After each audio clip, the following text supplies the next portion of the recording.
اسلام آباد high court میں عمران خان کے توشہ کیس میں سزا معطلی کی درخواست کے فیصلے کے لیے جب ہم عدالت میں پہنچے تو سخت سیکیورٹی دیکھنے میں آ رہی تھی۔ صرف ہائی کورٹ کے باہر ہی نہیں بلکہ کمرہ عدالت کے باہر بھی پولیس اور ایف سی کے جوان تعینات کیے گئے تھے۔ عدالت کے اندر پی ٹی آئی کے حامی وکلاء اور میڈیا کی بڑی تعداد دن 10 بجے سے موجود تھی اور انتظار تھا فیصلے کا۔ دن 11 بجے فیصلہ سنانے کا اعلان کیا گیا تھا، لیکن 12:55 پر جسٹس عامر فاروق اور جسٹس طارق جہانگیری کمرہ عدالت میں آئے اور عامر فاروق نے صرف اتنا کہا کہ کل جو ہم نے فیصلہ سنانے کا کہا تھا اس بارے میں تفصیلی فیصلہ کچھ دیر میں آئے گا، پٹیشن از الاؤڈ۔ صرف اتنا کہہ کر جج صاحب کمرہ عدالت سے نکل گئے اور میڈیا کے تمام افراد اپنے اپنے نیوز چینلز کو خبر دینے کے لیے بھاگنے لگے۔ کمرہ عدالت کے باہر ہمیں بیرسٹر گوہر خان ملے جو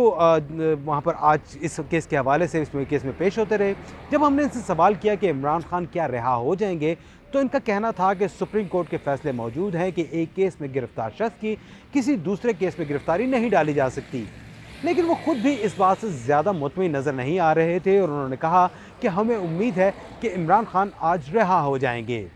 اسلام آباد میں شدید گرمی اور حبس بھی تھا، لیکن پی ٹی آئی کے حامی وکلاء کا جوش و خروش بھی دیکھنے والا تھا اور ہائی کورٹ سے باہر آ کر انہوں نے باقاعدہ نعرے بازی شروع کر دی۔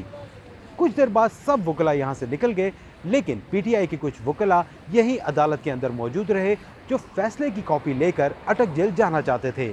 لیکن اسی دوران سائفر کیس میں عمران خان کو جوڈیشل ریمانڈ پر اٹک جیل میں ہی رکھنے کی اطلاعات سامنے آئی اور اب یوں لگ رہا ہے کہ عمران خان توشہ خانہ کیس میں ریلیف ملنے کے بعد بھی جیل سے رہا نہیں ہو سکیں گے۔ آفیشل سیکرٹ ایکٹ عدالت کے جج ابو الحسنات ذوالقرنین نے اس بارے میں باقاعدہ عدالتی احکامات بھی جاری کر دیے ہیں، جس کی وجہ سے امکان ہے کہ عمران خان ابھی فی الحال اٹک جیل میں ہی رہیں گے۔